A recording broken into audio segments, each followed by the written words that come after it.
Mnangagwa bribes war vets with expensive cars. The 23rd of August 2025, by a correspondent, the Emerson Mnangagwa-led government has once again handed over vehicles to war veterans, in what critics describe as part of ZANU-PF's long-standing strategy of using liberation war fighters to intimidate rural voters during elections. On Thursday, 29 utility vehicles were given to district field officers from the Ministry of Veterans of the Liberation Struggle Affairs. The cars, first commissioned by Mnangagwa in June, were officially presented as part of efforts to improve the welfare of war veterans. Matobo District Field Officer Caleb Ndilovu expressed gratitude, saying he was so excited by the recognition, while his Mbarangwa counterpart Arnold Chiwira said the vehicles would make it easier to reach fellow veterans. Veterans Affairs Minister Senator Monica Mavhunga said the new fleet would strengthen service delivery, including project monitoring, hospital visits,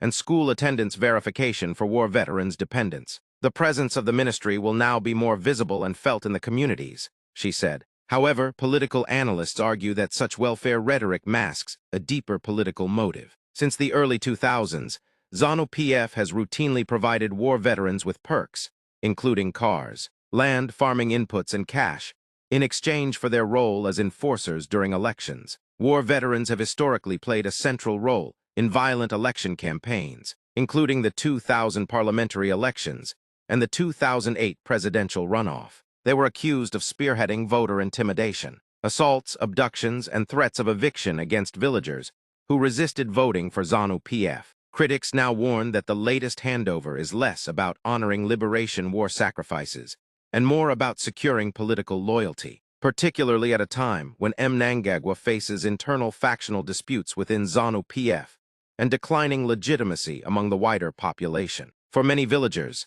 the sight of war veterans driving government-funded vehicles is not a sign of improved welfare, but a chilling reminder of the fear and intimidation they have endured every election season for more than 2 decades.